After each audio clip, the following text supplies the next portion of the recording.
The US-Israeli war on Iran hits day 20. Is it going to plan? It's Unholy. I'm Jonathan Freedland in London. And I'm Yonit Levi in Tel Aviv. Unholy, two Jews on the news. This episode should come with a disclaimer. Like, this episode is brought to you by one co-host who slept 2 hours tonight. So I think since midnight on Wednesday, and to this moment, we're about midday on Thursday, Israel time. So I think we've had 7 sirens, and I have had 7 cups of coffee. So that's where we are, in case you're wondering, Jonathan. Yeah, I mean, and we, our guest Amos Harel, whose voice you heard just there, the brilliant military affairs analyst for Haaretz. He also, throughout conversation was regularly noting that this is just the 21st day without, without a night's sleep before. And everyone who listening to this who has people or knows people who or is actually in Israel will just know that this is really taking now just a very physical, before you even get to the emotional and psychological stress, just the physical toll of interrupted nights. I mean, we've tried different ways, haven't we, to sort of convey to people what it might be like, talking about like having a newborn baby, except as you brilliantly pointed out last week, that's actually a good thing. You also do have a baby. In this case, just how that the toll that takes. And I come back to it again and again. At one point, people don't just go sort of out of their mind and just say, whatever it takes, just end this, when it translates into a kind of, public sentiment. But maybe we're not at that point yet. I don't know. You tell me. Before I'll give you an honest answer, I just want to mention that we'll be answering your questions, listeners' questions, in a segment we're calling Shelter Q&A. And there are some very good questions. Our listeners are smart people. I always like to be reminded of that. So there are some very good questions, hopefully at least mediocre answers coming later in the show. And now to answer your question, we are exhausted. I mean, just to, it has been, I think, for 20 days now, about 2 or 3 interruptions a night. That is if you live in sort of the central part of Israel. If you live in the north, you're basically not leaving the bomb shelter, specifically since Hezbollah entered this war. And I don't know if it's necessary to explain this again, but it's not that you're awakened by a loud noise and then you go back to bed, right? I mean, it's this jarring sound of this preliminary alert emanating from your phone. Then you get up, most Israelis, either to a public shelter or to the shelter in your building, say hello to all of your neighbors / strangers in your pajamas and fluorescent lights, stay there for anything between 10 to 30 minutes, and then go back upstairs again or go back into your home again. If this returns, 2 or 3 times a night, then you're not sleeping properly. I mean, that is needless to say. Schools have been closed for 3 weeks now, so parents all around the country have turned into this 24/7, catering service, amusement center, and education center. Next week, Pesach break begins at schools. No one will notice a difference because the schools will just continue to be closed. But at least, to this point, about 250,000 flights have been canceled. And Israeli airlines, I think, will also cancel some of their flights. So there's not going to be a proper Pesach break. I can go on and on with my venting, Jonathan. Just stop me whenever you want. But that is I think you should go on and on. What it does seem like. I think you should go on and on because we know this is a piece that's missing from the international understanding of the war. Obviously, media report, casualties when they happen, whether that's in Iran, in Lebanon, or in Israel. And there was an elderly couple who were killed by a strike this week in Ramat Gan. So they report that, but they don't report, and I completely understand why, just that sort of night by night erosion of normality, which you're describing. And I think it's very, it's valuable for people to hear it. As I say, that, there's my impulse, just like in the way that around the world, people are talking about gas prices. And at what point do American consumers say, right, you've got to stop this because I'm paying too much at the pump? I'm also interested to know whether Israelis, and we do touch on this in our conversation with Amos Harel, he invokes the sort of British stiff upper lip and how that kind of stoicism. And we know that the Israelis really do have that. But at what point do they just say, look, whatever it was this was meant to achieve, now's the time to end it because I'm going out of my mind with sleep deprivation and with, as you say, the lack of education for children. This is like another COVID lockdown. I mean, or is the patience almost infinite that Israelis will sort of wear this? They'll complain and because they're exhausted, but they won't actually say to their political leaders, "You've got to find a way out." I mean, look, I'm I kind of want to make another emotional point, and then I'll try and answer your question if that's okay. What I have been sort of running into a lot is people being very kind of judgmental or kind of criticizing themselves. I don't know if it's a tendency of, Jews in particular, parents perhaps, or, that we go into self-flagellation and self-deprecation and kind of this over-judgmental tone, right? I mean, and to me, we are all very tired. We're making mistakes. We're falling down. We're irritated for no reason. And that is just the way it is. And I think, if I could say anything about dealing with anxiety, I don't know a lot about that. And as someone who's been in the news business, some would say that we're often blamed for, propagating anxiety. But I will say that I think the way to deal with it, first and foremost, is just to be very kind and compassionate to others and to ourselves. That is how I think we can kind of navigate it now. I think Israelis have a lot of patience, of course, and resilience. And remember, we're talking about it's day 20 of the war. Yeah, and then some, because we've been through this for 2.5 years of an extremely difficult marathon, really. So obviously we're tough. And I think that every Israeli, if you would say to them, look, at the end of the day, the end of this will be a safer Middle East and a safer home for your children, they'd say, okay, I'll hold on. But if you say to them, look, what you're going to see is every 6 or 8 months, another round with Iran, that could lead to, a dispiriting feeling.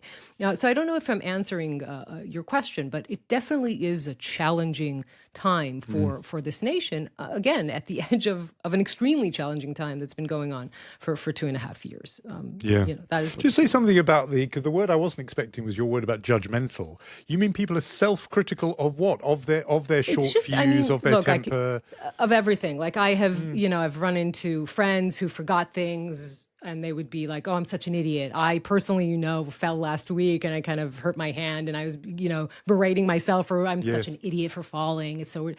And at some point, I kind of felt like people are so exhausted of trying to hold it all together, right? You're supposed to be, you're exhausted, but you have to be alert.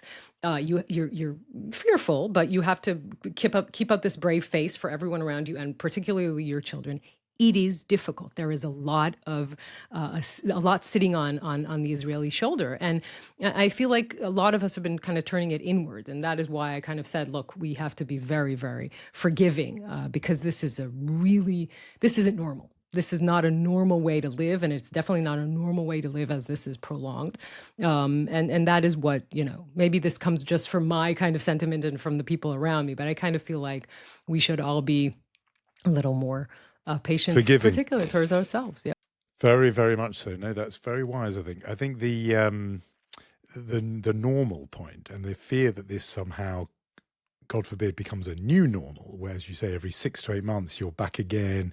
Then in a way, Iran becomes like a Gaza situation, that dread phrase, mowing the lawn, where every 6 months or so, Israel puts Iran back militarily, pushes back, with a bombing campaign, puts it back in its box. If that's the future, if this regime holds on, that to me is very bleak. And then the linking it to the previous 2.5 years has absolutely been in my mind through all of this, is that this isn't just on its own. There was a war last June, a 12-day war with Iran, but coming out of a period of 2.5 years of just constantly being on a war footing. And so we're talking really now about the country being in this frame of mind since October 2023, one way or the other.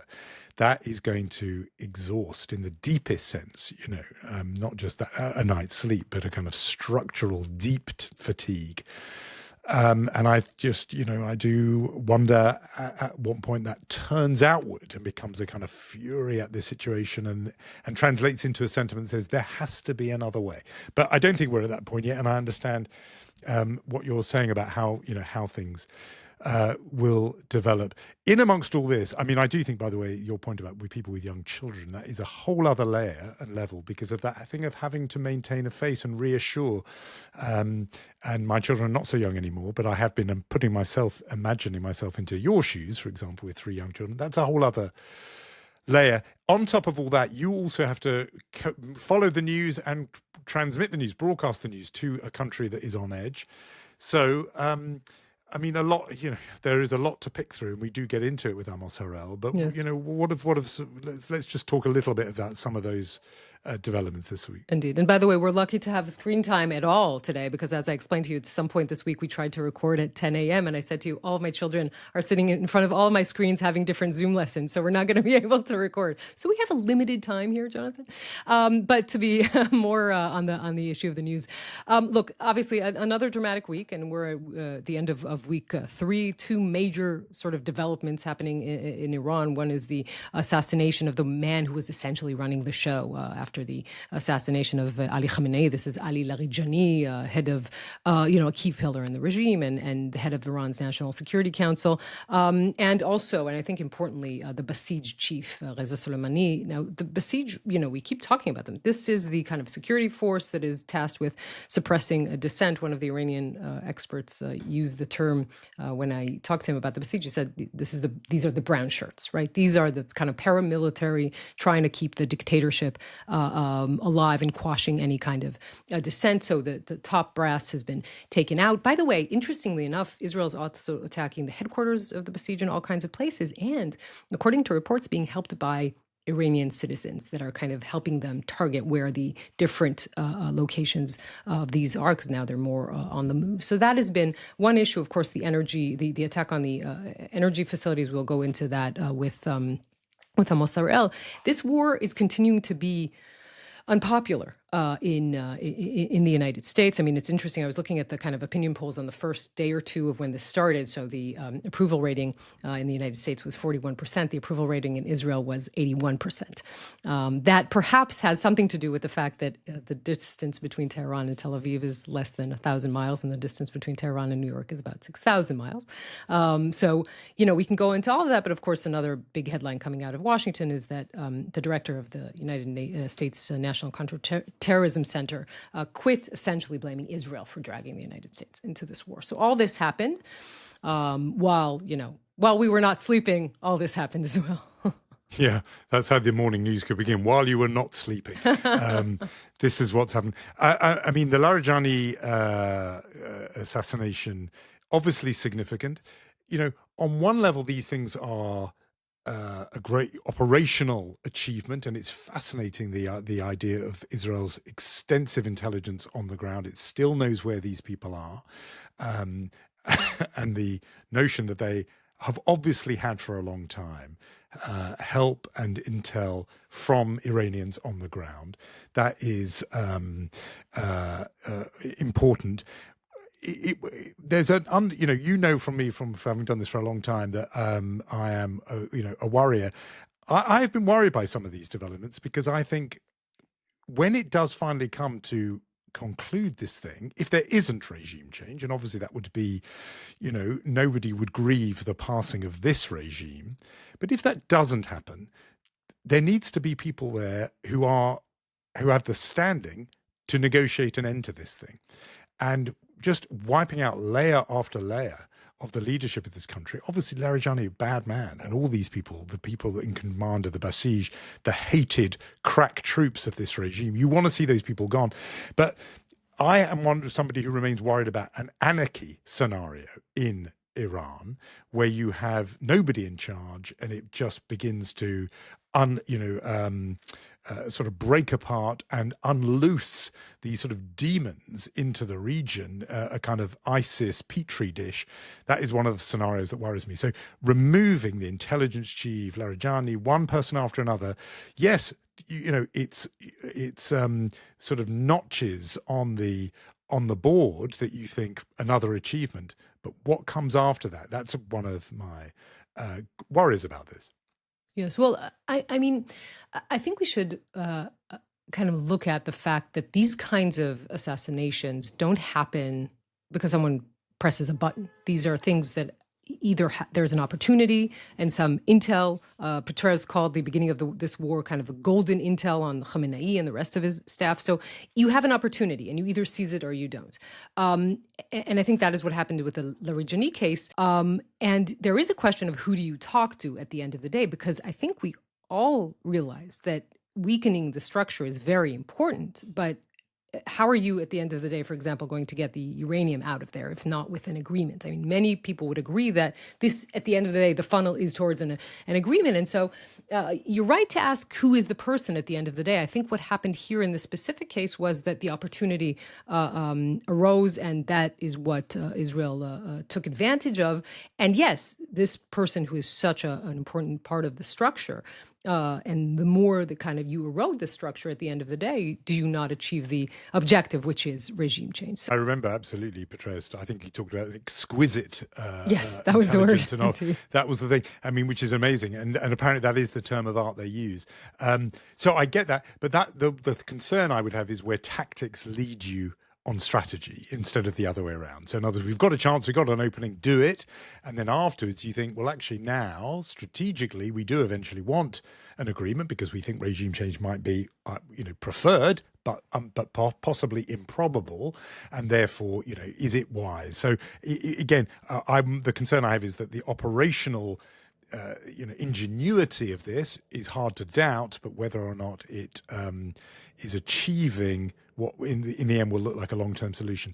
Like we say, we get into that a bit with Amos Harel. I wanted to pick up on your mention of Joe Kent, the director of the National Counterterrorism Center, who did resign, saying he could no longer support the war in Iran. In good conscience, he said. Just let me walk you through how I think this might have landed for sort of anti-war types around the world. They would have thought, great, this is counterterrorism, somebody was standing, has resigned, this is undermining the US war effort, he must be our guy. Oh, wait. You then suddenly look and see who Joe Kent is, right? He is somebody from the far right of MAGA world. He's somebody steeped in conspiracy theory. He's a sort of from the Tucker Carlson wing of the Republican right.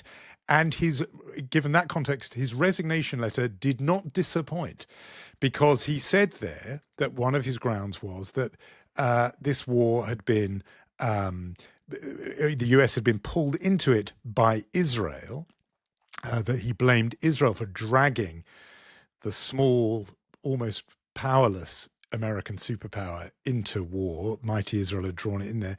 And there was precedent for this. This was the lie and is the same tactic, wrote Joe Kent, that the Israelis used to draw us into the disastrous Iraq war that cost our nation the lives of thousands of our best men and women.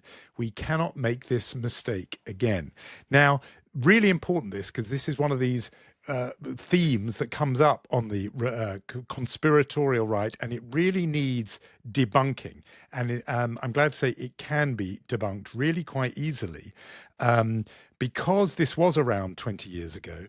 And luckily, there is hard evidence telling us that is completely not the case. Just for the record, so we know this, Lawrence Wilkerson, who was chief of staff to Colin Powell, addressed this directly at the time and said, throughout 2001 and 2002, senior Israeli officials were on the contrary warning against an attack. Quoting Wilkerson, Colin Powell's right hand, the Israelis were telling us Iraq is not the enemy, Iran is the enemy, right? He described the warnings as pervasive. Prime Minister Ariel Sharon reportedly advised George W. Bush directly against occupying Iraq. I remember this well from the time, because there were plenty of anti-Israel, putting it mildly, types then who were saying it's Israel drawing us into the war. And I knew, because I'd spoken to Israeli officials who once said to me, very memorably, one Israeli official said, if we were to draw up a list of countries we would like the United States to hit in the Middle East, Iraq might be fifth, perhaps fourth, I don't know. First was Iran by a long way, which is the backstory to where we are now. So it's an anti-Semitic conspiracy theory. Joe Kent should be no kind of hero to the anti-war movement. Instead, he's just shone more light onto what is a growing corner of the American right, which we have raised the alarm about on this podcast, and we should continue to do so. Yeah, I mean, I'm really glad that you went through all that. I will also add, when he talks about pressure from Israel and its powerful American lobby, right? All of those undertones are not only anti-Israel; they're a little bit more than that. And we can quote, I think, Amos Hochstein, who definitely, I don't think we can call him a supporter of this move by Donald Trump, but he wrote on X, he wrote, whether you support the war or oppose it, Joe Kent is a well-known neo-Nazi racist. No one should be taking anything he says seriously, even if you happen to agree with some elements. So I think we're in that regard, for sure. I think that at the end of the day, the fact that the war is unpopular is not good news, definitely from where I'm sitting here in Tel Aviv. And I think perhaps some effort should have been made to explain it better for the American public. There is a difference, perhaps, right, to be said about, are you saying imminent threat or a possibility, a golden possibility to take out a threat. These are different things, Yes. and perhaps some more work should have been done in that regard. But again, I think that we should think about a necessity to do this, and Yeah. that I think is important. No, that's a very, very strong point, that one of the consequences of failing to make the case for this war, and let's go back to the Iraq War in 2003. Remember, the case for that began on 9/11. There were people the next day who began making the case, and the invasion happens in March of 2003. There was, if you think about the Desert Storm, the invasion of Kuwait, August 1990, war doesn't start till January 91. In that time, Bush, father and son, make the case, they line up allies, they prepare the public, and when you fail to do that, through that opening comes all manner of wild conspiracy theories, which, like water circling a drain, always comes back to the same place, to the Jews. And, I think these points that I and other sort of critics of this war have been making about Trump's failure to make a case, it isn't just a nice to have. It isn't just a sort of optional extra. You have to outline a strategy and war aims. Otherwise, it will affect the way you fight the war, and it will affect the way the war is seen. And we're seeing exactly that happening now.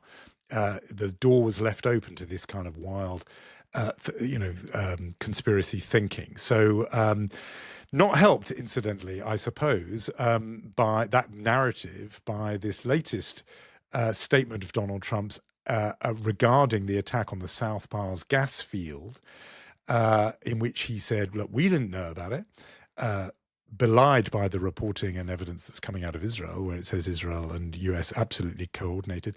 But there was one phrase in Donald Trump's social media post which unnerved me, again, given the Joe Kent view of the world.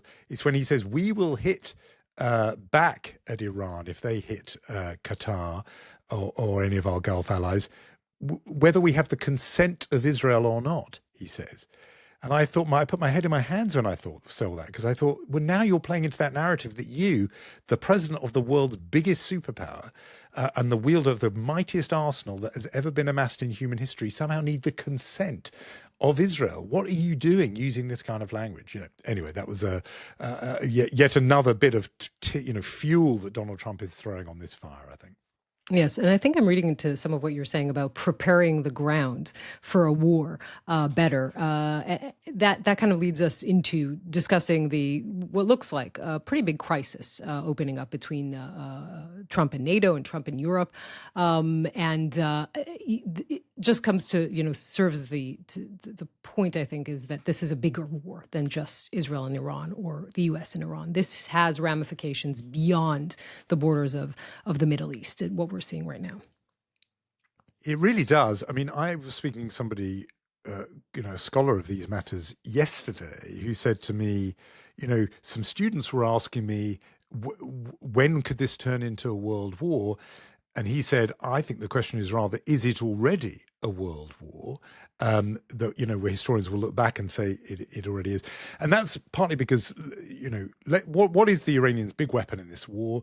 Their actual physical hardware weaponry is being degraded and destroyed. But the huge weapon that this war has advertised to the world that they have is an economic chokehold in the form of the Strait of Hormuz, through which so much of the world's oil comes, but a whole lot of other goods too, incidentally. That that passageway or that channel, and their power over it has been put up in lights by this war. That's their big deterrent, and that affects everybody, not just the immediate players. You have obviously the Gulf states drawn in, or maybe some people want to see them more drawn in. At the moment, they're acting only defensively; they're not hitting back at Iran. Maybe they don't have much firepower to do that. But the rest of the world and the Europeans are being affected by this. Most obviously, surging oil prices hitting 120 a barrel for oil. That then drives up inflation and interest rates, and it's being felt all over the world. The direct manifestation of this, in a way, is Donald Trump saying to those European and other allies, lend me your ships so I can force open the Strait of Hormuz. And the answer came there none. I mean, the Europeans, Canadians, Australians are not in any hurry to lend a hand here, even though they are themselves suffering from the blockage on the strait.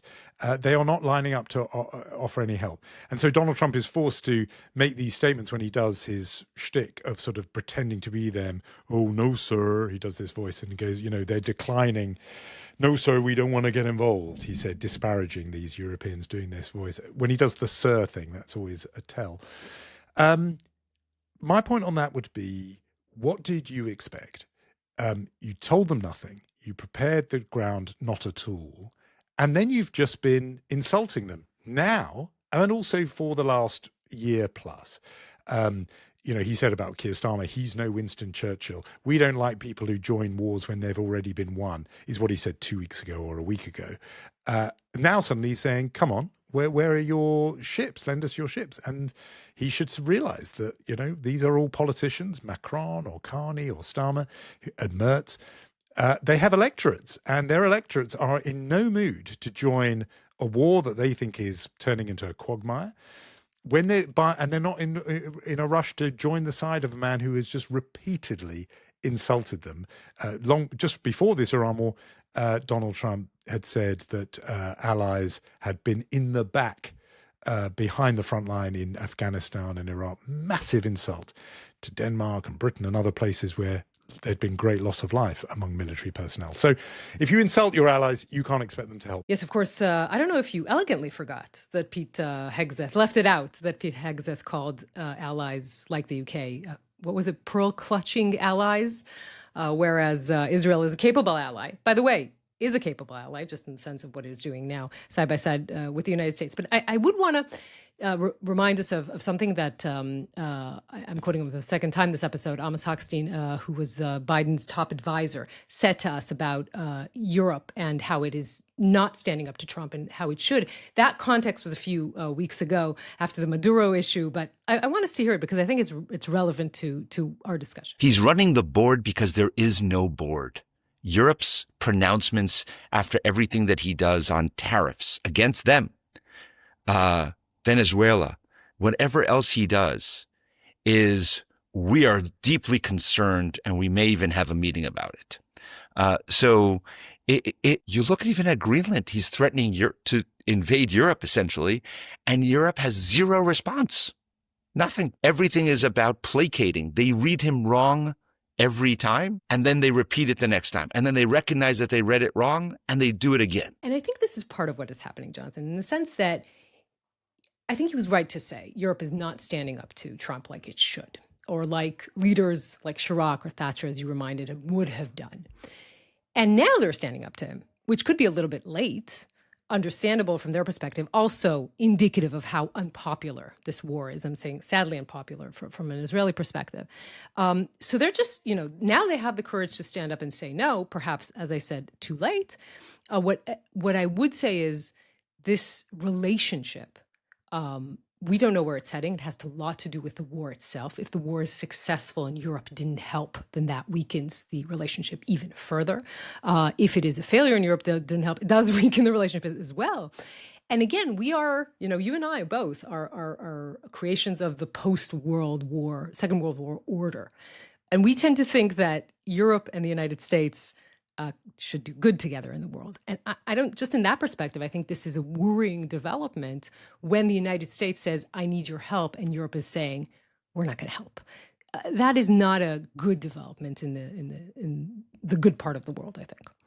I would go further. There are people who feel heartbroken by this transatlantic, the rupture in the transatlantic alliance, because they believe it has underpinned the post-1945 world order, which, with flaws, of course, did ensure some degree of peace, prosperity, and stability for 80 years. And but I fear, and I take no pleasure in this, but I think responsibility does lie centrally with Donald Trump for taking an axe to this alliance repeatedly, right from the beginning, that dressing down of Volodymyr Zelensky in the Oval Office, the constant siding with Vladimir Putin against Ukraine, never talking back to Putin, but the constant stream of insults, the national security strategy, which accuses Europe of civilizational erasure, which says the US will now fund and support those political parties which are against the governments of Europe, and which, populist nationalist movements which want to topple a lot of the sort of existing stability and order, whether it's the Alternative for Deutschland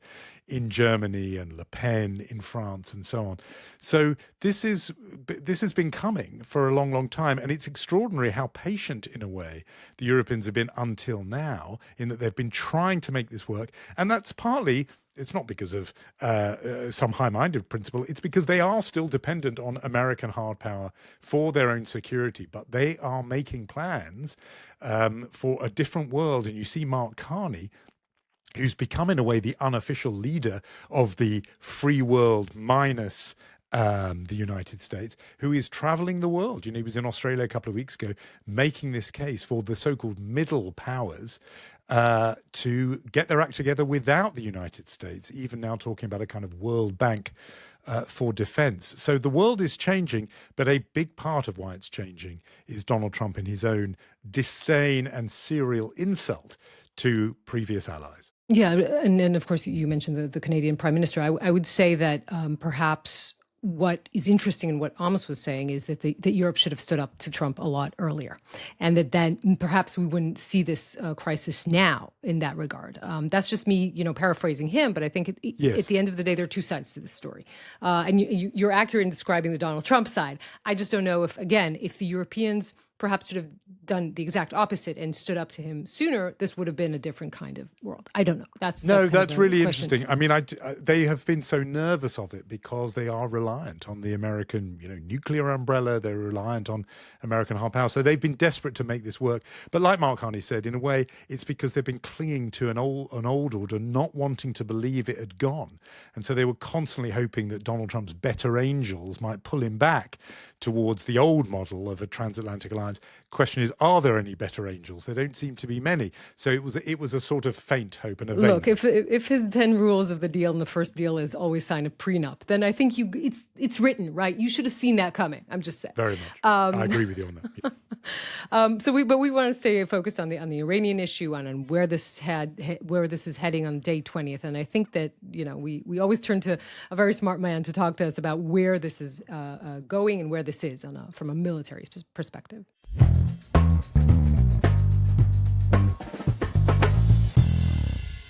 Amos Harel is the military affairs analyst for Haaretz. He is one of the most widely read and trusted commentators on defense matters in that part of the world and a friend of the podcast. Amos, very good to have you back with us on Unholy. I wanted to just start off first with this event of this week, which is the Israeli strike. It seems to be an Israeli strike on the South Pars gas field in Iran. Lots of theories as to what exactly this move was aimed for, including the idea that, and you hear this coming out of the Gulf, somebody I spoke to in the UAE just wondered about this, whether the game plan here is to provoke Iran into a response whereby they attack the energy installations of their Gulf neighbors, who then, as a result, would turn to Donald Trump and say, look, finish the job. We can't leave a sort of wounded Iran here lashing out at us, its neighbors. You have to finish this job and push out this regime. I don't know what you make of that and just what your reading is of this whole situation. Donald Trump, of course, saying he did not know in advance of this attack that was coming on the gas field. But what do you make of it? I'm not so sure about this explanation. The Middle East has a long tradition of believing in what is known in Arabic as mu'amara, conspiracies, and especially those dark Jewish or Zionist conspiracies behind everything. I'm not sure that this is, in fact, Netanyahu's plan. But it is interesting to note that this is the second time that Israel attacked a massive and important oil site in Iran within, I think, the last 10 days or so. The first time was, you may recall, those attacks on the oil fields near Tehran with this very poisonous black smoke all over the place. And then American sources said later that Netanyahu was trying to create an image of chaos. Was he doing it again? Well, they coordinated to a point, and then Trump decided that this was too damaging for him. Also, Qatari infrastructure was hurt in the oil field, in the gas field in Iran. It also reminds me of the attack in September in Qatar. You remember that?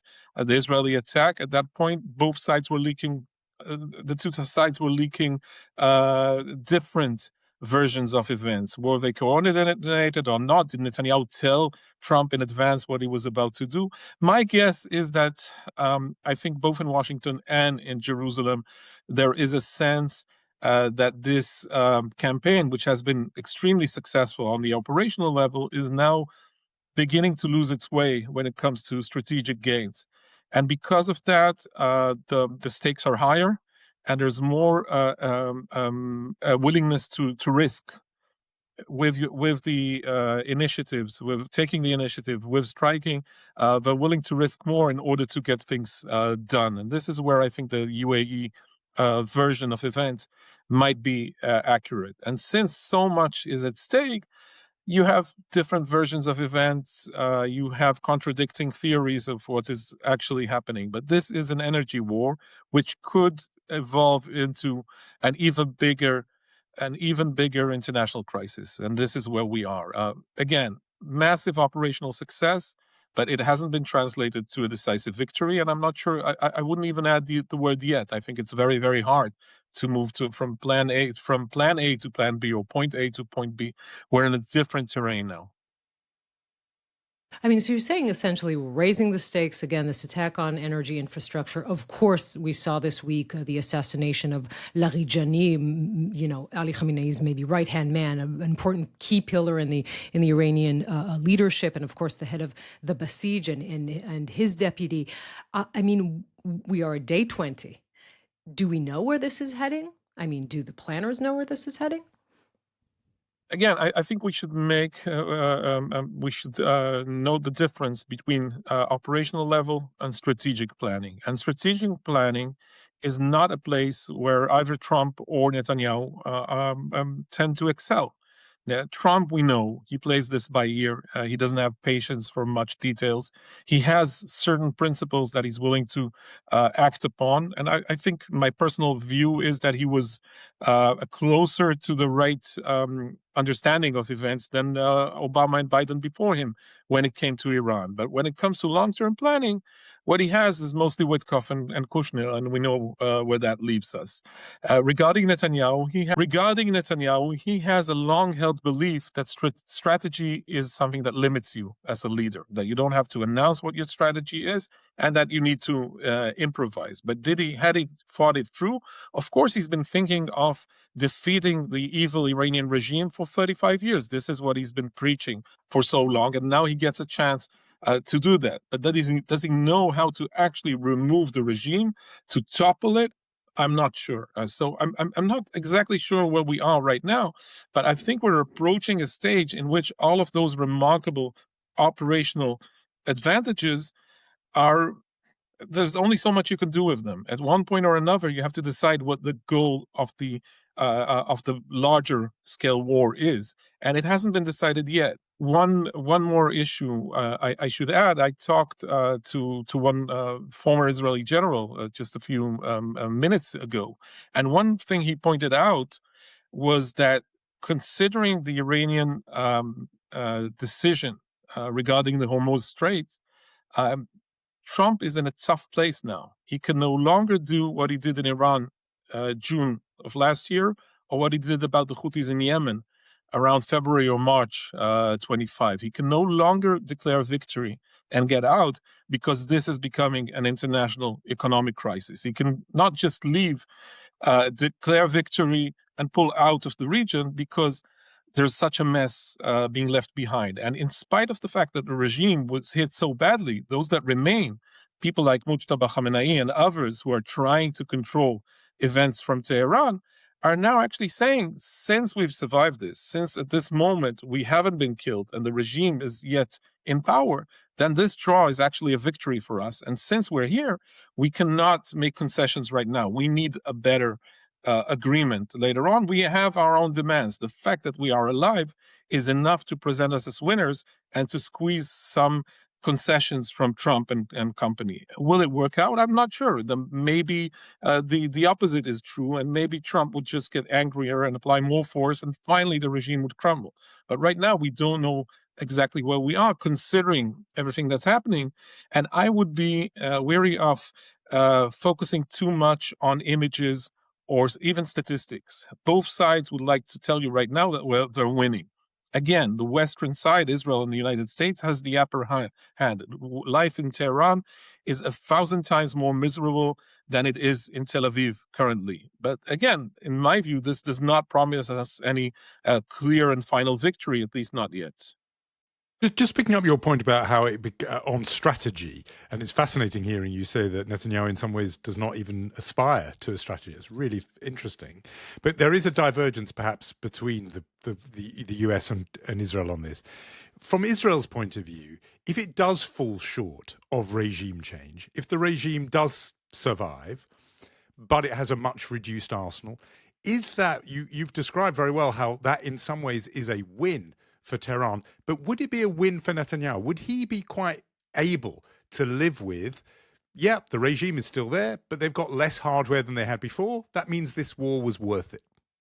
He will have to change his public position about that.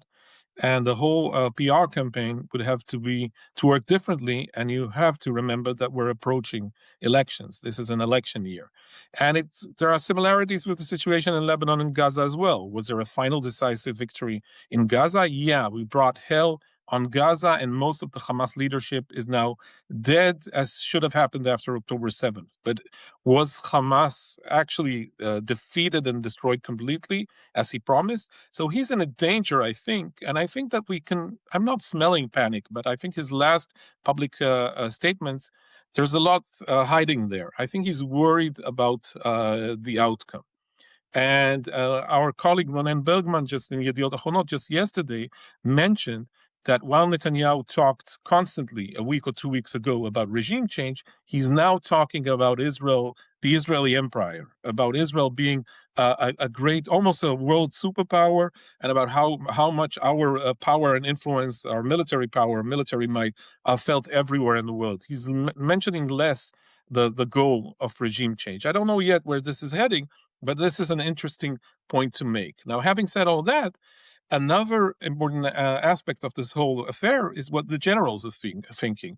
And speaking to some senior generals, I think 3 of the most senior generals in the Israeli military in the last week or so, what you see also is a slight change. I think I'm not sure that they were deep believers in this whole idea of regime change to begin with. But what we're talking about right now is, look, if we manage to erode their capabilities in such a significant way, and if we push back on their deadline for their possible nuclear power and so on, then maybe we're in a better place. And now would be the time for the public to work its magic. For once the Iranian people are encouraged by this, once the fighting is over, maybe the final step would be taken and the regime would collapse. But some of the generals and some of the military experts in Israel are saying, look, this was a bit far-fetched to begin with. We couldn't go all the way and defeat a regime which is 1,000 miles away, not only defeat it, but replace it in spite of everything that we've shown to be capable of, this is one step too far. You know, it's so interesting. We spoke to you in June in what I think we should be already calling the first Iran war. And then you said, I can hold two thoughts in my head at the same time, right? That this was necessary. In fact, the chief of staff, you said it was a justified decision. But on the other hand, I have doubts about the person making this decision. I wonder, because this war is obviously now longer than the 12-day war, because it is highly criticized in the United States and in parts of Europe, parts of the United States and in Europe. What is your thinking about it now, about the necessity generally of going to this operation now, and what the information that Israel had when it decided that this would be the right time? Well, in this case, the song remains the same. I feel probably the same about this. We now know more about Iranian intentions and Iranian capabilities than we knew in June. At that time, I think at the end of the war, as far as I can remember, when I wrote about this, I didn't claim that this was a final victory. This is what the leaders said, but not some of the analysts. We had our doubts at the time. And it's very, very clear, A, that this regime is about annihilating Israel, that there was an actual plan to do that, and B, that they were recovering, that they were planning to do worse things to Israel and the region in the long run. I think it's rather simplistic to claim that there was an immediate threat from Iran on the United States. Maybe Israel was a more complicated case, but unlike some of the leaks from around Trump, I haven't seen any proof that this is actually happening now, that they were about to strike or anything like that. They were smarter than that. In the long run, we have a strategic problem with Iran that had to be dealt with, and it seemed like the Iranians were not going to be to show any kind of willingness to compromise or any kind of flexibility about a future agreement. And getting one of the failures of the previous war was about not reaching an agreement regarding the 440 kilograms of enriched uranium. And since this wasn't solved, and since this was raised again and the Iranians were refusing to solve it, I still felt that there was a justification for another war. I'm still worried about many aspects. The fact that we're killing so many of their leaders would mean at one point or another that they would try to retaliate. There will be Israeli politicians or generals or so on who would pay for this in the long run. We're destroying their oil fields. Aren't we worried that some of our infrastructure could be hurt as well? In the long run, these are difficult problems. And having said all that, it's a personal view, but I haven't improved my personal opinion about Trump and Netanyahu and the way they conduct things and the way they talk to their different publics than I did. I didn't change my mind from last June. I think the same is true right now. So again, a justified war, in my view, but a lot of questions about the people calling the shots. And again, Netanyahu and Trump, no other would have achieved that. And you can detest both of them. You can decide not to vote for both of them and still give them credit for actually taking action. But having said all that, that doesn't mean that they're operating in a moral way or that they're telling truth to the public or that they know what they're doing at this stage. It was extremely successful for 3 weeks. We still have to hope that things would that the world would sort this out, but we're stuck in a sort of a mess right now. This is becoming a war of attrition, and in spite of those generals and politicians and analysts stating every day that we're about to achieve more victories, you know me, I'm a bit pessimistic about these issues. I think that we should remain doubtful about the outcome. I think it's much more complicated than the way it's presented to the Israeli or the American public.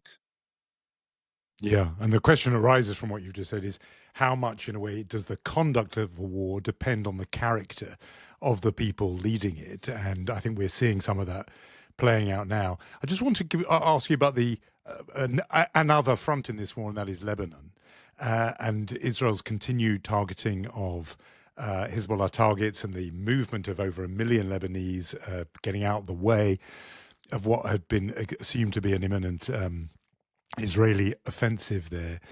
It's just emerged in the space of the last week that, as I understand it, the Israeli military or intelligence has decided that actually Hezbollah regrouped and rearmed at a much swifter rate than had previously been understood, that they regrouped after the the war of 2024, when everyone thought they were absolutely on their knees. First of all, what you make of that, and also if that goes to a larger point relevant to Iran, which is these constant military efforts, they get short-term gains. You see it with Hamas in Gaza, you see it with Hezbollah in Lebanon, you're seeing it now with the Iranian regime. But long-term, these things regroup and return much, much quicker than you think. In other words, that the military solution has limited effectiveness when it comes to fighting these kinds of groups or state actors. So I'd start with your final conclusion. Things are complicated. Again, the tendency among analysts, especially in the media, is to simplify things and to make strong announcements that would explain to everybody exactly where we are at a certain moment. But as journalists, we have to beware of the spin. We always need to take a step back and worry about the fact that all of those spin doctors behind the scenes have a goal to achieve through us. Now, the reality of the matter is that in November 24, and I think we've talked about that in the past, there was a very significant military achievement. It didn't mean that Hezbollah, the organization, or the movement, or the idea, died with Nasrallah among the ruins of his bunker in Beirut. That was not the case. These guys, this is what they do. They haven't developed an interest in chess or in football since. This is what they do for a living. They're getting money from Iran, $1 billion a year, in order to build weapons and use them against Israel. And they had retaliation on their minds, revenge on their minds. This is what they wanted to do. So there were significant capabilities before 24. They were smashed by the Israeli army. But since then, Hezbollah has been working again on improving things. And the military solution is not the only solution and is not a solution to all of the problems. But here is where I beg to differ. And this is probably a very Israeli perspective. You stand where you sit, and we sit where we sit. There are rockets flying around the place all the time. The tendency, especially after October 7th, is that things should be dealt with swiftly and aggressively. If there's a threat from Hezbollah, then we need to deal with that. This is more or less the consensus. And you also have to think about the residents of the Upper Galilee, people living along the border who were told by the government that they could go back, that things have improved, and that things would be safe right now. So the government is in a deadlock. There's a sort of a catch-22 here as well, and it needs to act. And so do the generals, because they've promised peace and calm and tranquility for a relative period of time, at least. And this isn't the way things have developed. So this is where we are. It's not as if the military solution is the only solution. Power should be used, but we have to understand the limits of this game, so to speak, and we have to understand that there's almost always another round, that Hezbollah would not disappear, and neither would Iran. If there's a magical regime change in Iran, it will help the whole region and perhaps the whole international community. And yet, as I said, we're not there yet. You said, like, we stand where we sit and where we sit, which is you and I in this conversation. There are rockets everywhere. So I know this perhaps is it's to ask you a date and time is complicated, but when does this end? When does this end? I mean, first, Yeah. if you can exactly, could you give me when? Just give me when. I'm okay, but you could say a few weeks or a few days. But you know what? How does this end? Because obviously the Hezbollah issue is complicating things considerably for Netanyahu. Will be complicated to end it again with an agreement. As you say, Trump might push the brakes in Iran, but that won't help because the Iranians won't stop. Like, how does this whole thing come to an end? And does it mean that in 6 months or 8 months, we're in this third war with Iran? Say something optimistic, Amos. This is what I'm asking. First of all, it's good that you're helping me avoid your first question about the deadline. People have been saying 2, 4, 6 weeks. I don't know. How does this end? I think by now it's a race between the energy crisis that we've just mentioned and what happens on the home front regarding rockets and missiles flying here, mostly from Iran, but some from Hezbollah, and also being launched at the Gulf states. So it's a question right now of stamina in a way.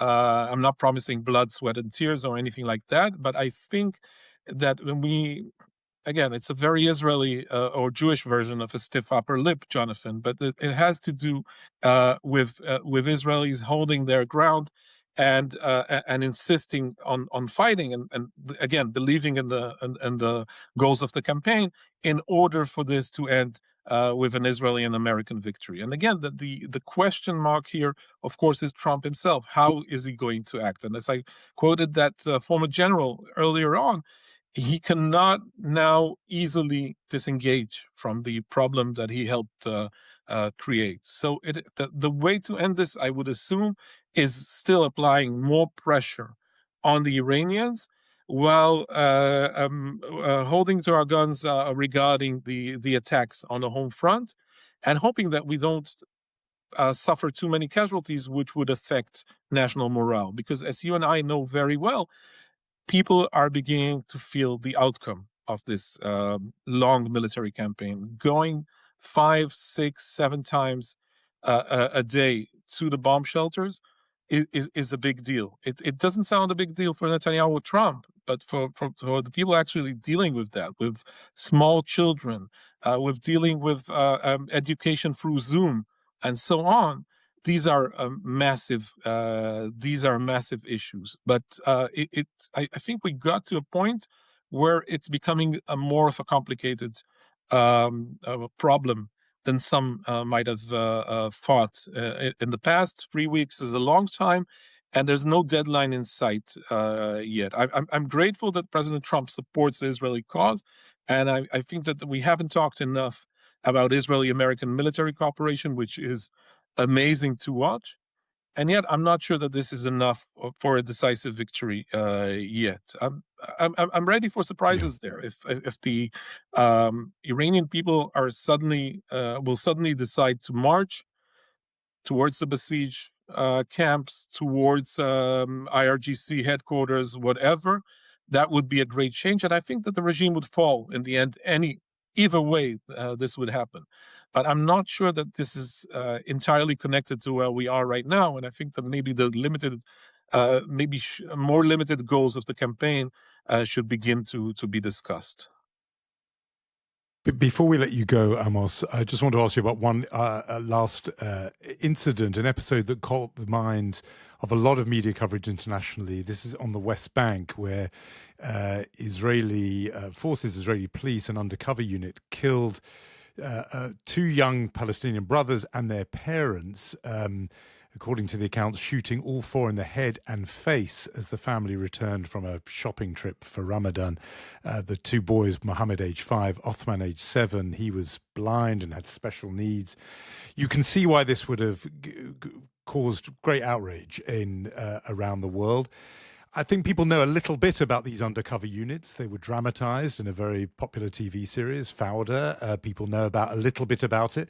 But what can you tell us about, not necessarily this particular incident, but about the ongoing situation in the West Bank? So we've discussed that, I think, in previous conversations before the Iranian campaign escalated. The situation on the ground in the West Bank is quite troubling for a long time. It began after October 7th, a lot of incidents with all kinds of Palestinian terror cells and so on, but also an attempt by extreme settlers with the support of ministers in the government, specifically Bezalel Smotrich more than anybody else, but also Ben Gvir and a sort of at least some kind of green light from Netanyahu as well, of taking control of more and more territories and pushing Bedouin communities out of certain areas in the West Bank. So this is one source of friction, which is, I think, the most important one. This incident, I would say that it's a different case. It adds to the tension going on for a long time, but it's a bit isolated. This happens every now and then, unfortunately, in the West Bank, and you could see it happening as well for the Brits and Americans in Iraq and Afghanistan and so on. And I can tell you right now that in spite of the discussions over an investigation, and in spite of the fact that we know that the politics of this current government are different than the previous ones, we know the outcome. In the end, it will be one side's words against the other, and it would focus on one issue only, which would be, did those policemen feel a risk to their lives when they decided to shoot? And as most people who are in such situations will tell you, it's a very, very personal issue, and no lawyer and no judge in Israel would step into their shoes and say, no, you needed to be, okay, you needed to be more careful, and it turns out to be a terrible tragedy, but you shouldn't have been trigger happy. You shouldn't have acted in any way, because not only because of the public situation in Israel and the public feelings about these issues after October 7th, but because it's a very, very difficult issue. So I would isolate that certain incident and say that's part of the price of it's a terrible price, but it's part of the price of the ongoing Israeli-Palestinian conflict. As long as there is friction in the West Bank, you will see some of these mistakes made. And in most cases, you will get, after the usual Hezbollah fiascos, you will get the ministers and the generals backing the troops. So not a lot would come out of this.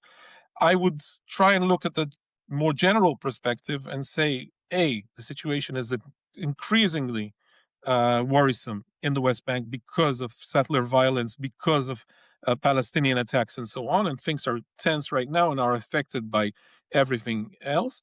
And B, I think there's a specific issue, perhaps not with this police unit, but with the fact that soldiers are coming back from Gaza and now serving in other places such as the West Bank. In Gaza, under extreme circumstances, everybody was a suspect. You tended to shoot first and ask questions later, and so on. And that, in some way, was transformed into the West Bank as well. So the army has an issue with that.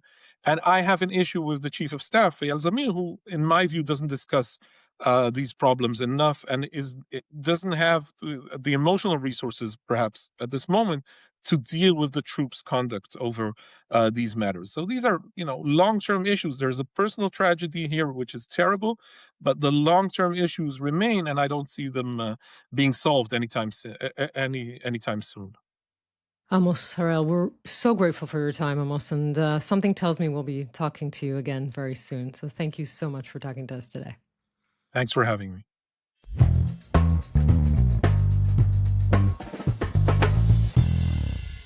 Always very, very good to check in with Amos Harel. He follows and obviously understands deeply all the operational detail. He's across all of that, of course, but he does bring this nuanced perspective to the big picture, including, the merits of the case, the differences in the case between the one that's being advanced in Washington and the one that's being advanced in Israel, and how they are different. And in a way, one might be more sort of realistic than the other, depending. So we come out enlightened, as so often after our conversation with Amos. Now we're going to do something a bit different. We are. We wanted to hear questions from our listeners. This is a time of war, so we called it Shelter Q&A.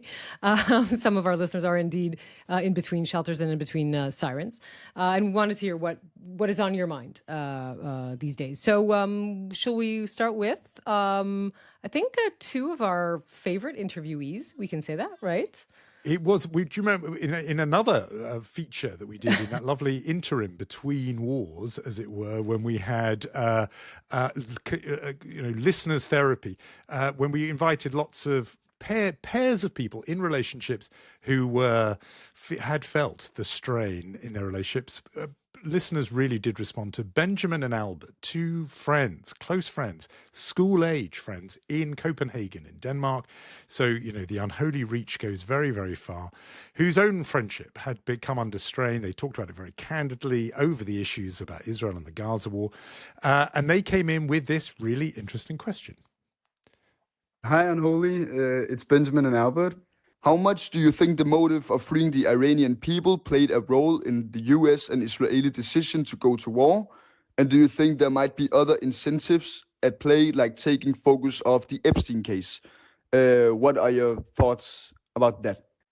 It's so interesting to me. I think we talked about this an episode or two ago, that if Trump had actually attacked Iran on the night of January 8th or 9th, or very close to the sort of protests that erupted and then were so violently suppressed, this would not be a question, right? No one would be questioning, right, the rationale of this war. I think that it's pretty clear that Iran is is a danger to the world, and this is a president who decided to do something about it. Remember, even the conversation we just had with Amos Harel saying he thinks that Trump, you don't have to be a Trump supporter, but he understands or understood the intentions of the Iranians better than other American leaders. So I would say I think that is still the reason. I am less sort of a follower of these thinkings of that this would be a diversion. For this is a huge decision to make for an American president. This is, in fact, the biggest war America has started since 2003.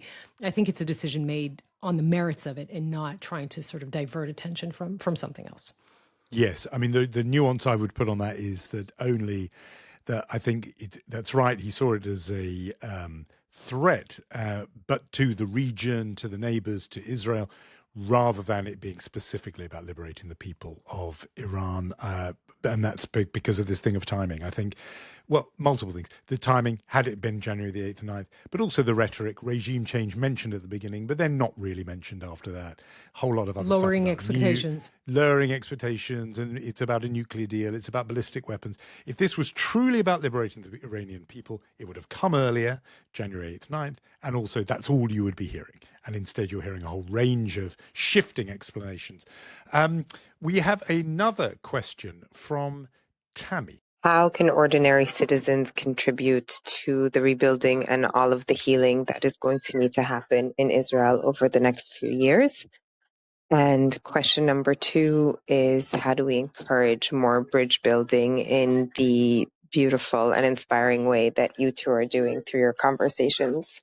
First of all, Tammy, thank you so much for this question. I apologize, by the way, Jonathan. There are a lot of noises of many children in the house. We're doing shelter Q&A. I'm in the sort of very close to a shelter. That's where we are supposed to be at this time. So there's going to be a lot of family noises in the background. I apologize. No apology required. If anything, actually does convey, look, this is the reality. Kids are at home. They're not at school. I think this is all part of conveying the reality of what's going on where you are. And I think no apology required ever. So thank you for that. So again, thanks to Tammy. I really appreciate that question. I think we're seeing, again, as we always do in these challenging times, Israelis really coming together. And there is a piece that we aired on the news on Wednesday of Rambam Hospital, which is the biggest hospital in the north. It's in Haifa, all of it transforming to an underground hospital.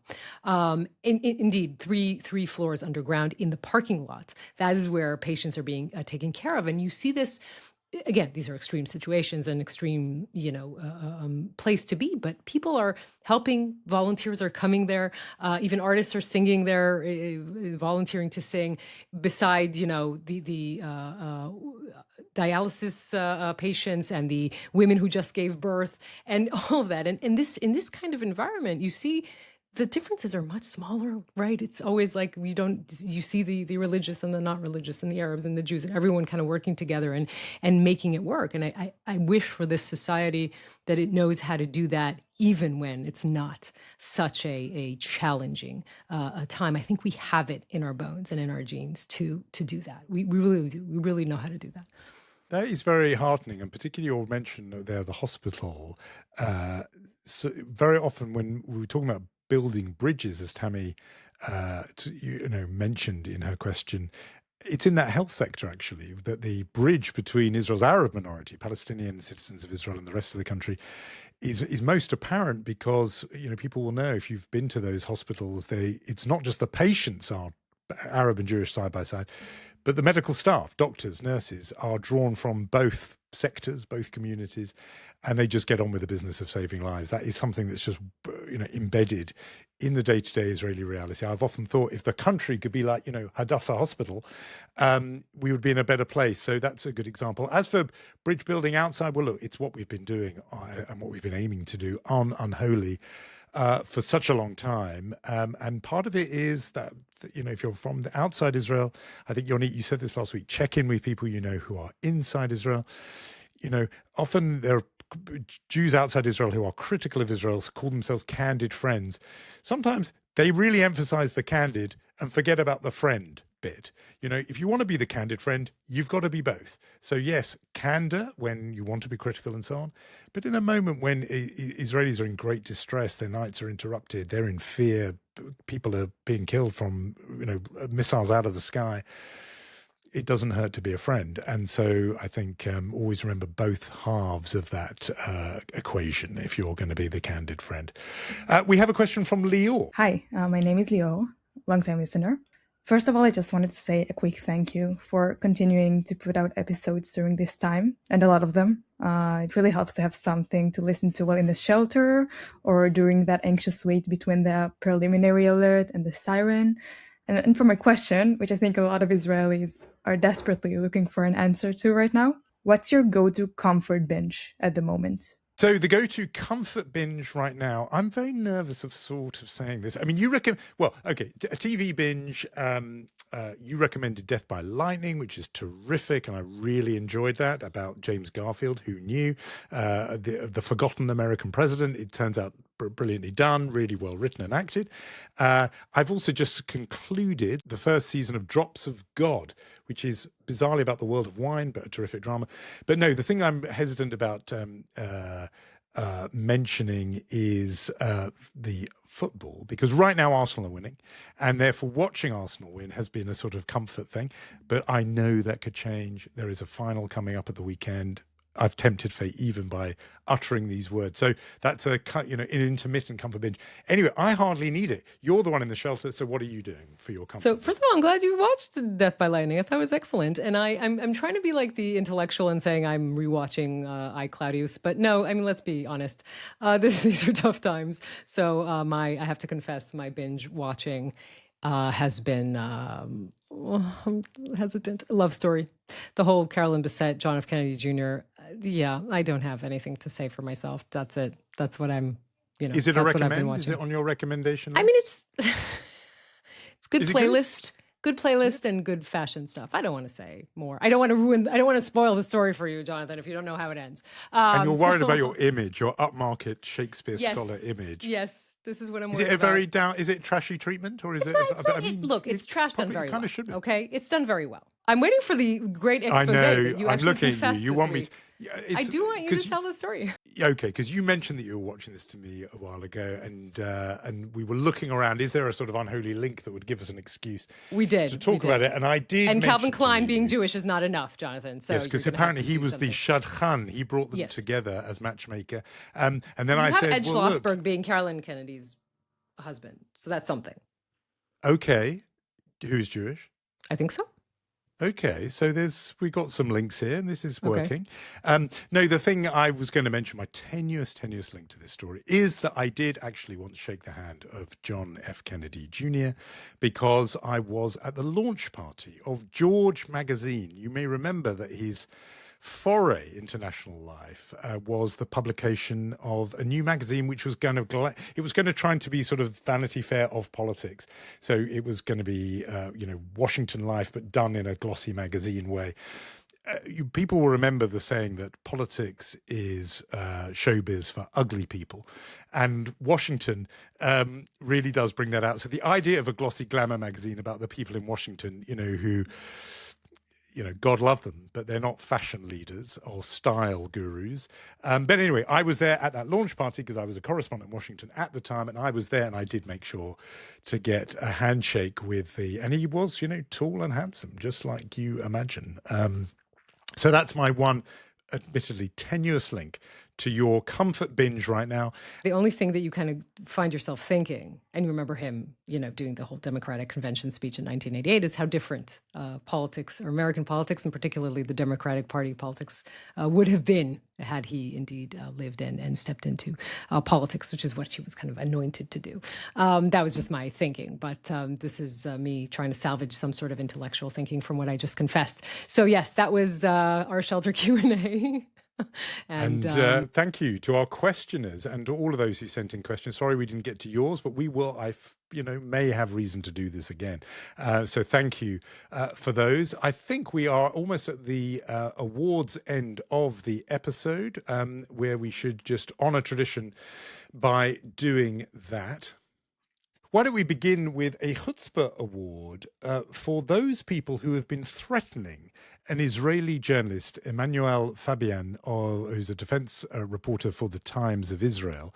He's been on the receiving end of threatening messages from users of the This was all new to me that this world even existed. The online prediction platform Polymarket. Very, very naive. Well, I knew that the online prediction platform exists, but the idea that they bet on this. One of his reports on a relatively minor missile strike near Jerusalem suddenly became the center of a whole battle of a bet about the conflict. And one of the people who placed the bet wrote a message to him saying, after you make us lose $900,000, we will invest no less than that to finish you. Another threatened message said to him, you have 90 minutes left to update the lie. In other words, the claim was that he, in his reporting of this incident, had gone against the outcome that these online bettors had wagered would happen and therefore lost their money. And they wanted him to change his story online so that they would have sufficient evidence to say they had won a bet about exactly when a missile would strike and so on. I mean, macabre and sort of sick that people are betting on these things, but the idea of threatening a journalist so that his account can match the wager that people have made so they can make money is taking it to a whole other level. So the Chutzpah award to those people threatening Emmanuel Fabian of the Times of Israel. I think rightfully so. I would want to give the Mensch Award this week to Dr. Orly Petel. She's a clinical neuropsychologist and founder of the Israel Healing Initiative. She wrote an open letter to the First Lady of New York. Was made public that she liked social media posts describing the October 7th attack on Israel as collective liberation, and liked an Instagram post claiming the reports of mass rapes were a hoax. Now, this was before Mamdani was elected, but still she was a public figure. And what Orly goes into explaining rather in great detail, and I think it's important to read the letter in full, is what happened to the people who were even witnessing the sadism of October 7th, and saying to her, if you are a person who is in the public eye, then you have to make the difference between sadism and brutality and liberation. It is not the same thing. And ever since this has been made public, she has not, taken it back or retracted it or said anything. I think it is very important to say if someone is a public figure and can't make the distinction, it is important to call that out, as she did in this heartbreaking letter. It is very hard to read, but I think it's important to read her open letter. And while we are handing out Mensch Awards, Rachel Goldberg-Pollin, who people will know from this podcast, whose son Hirsch was killed by Hamas, having been held hostage in Gaza. Rachel Goldberg-Pollin was named Woman of the Year by USA Today. And so we mark that with her and we congratulate her on that. So we should also mention that Rachel's book, When We See You Again, is coming out in April. She is such an inspiring figure that I think it would be important for everyone to read this book. We will start thank yous to Michal Porat, a huge thank you, trying to edit all this between sirens and safe rooms and shelters. And we will meet, I assume, very soon, Jonathan. See you then, Yonit.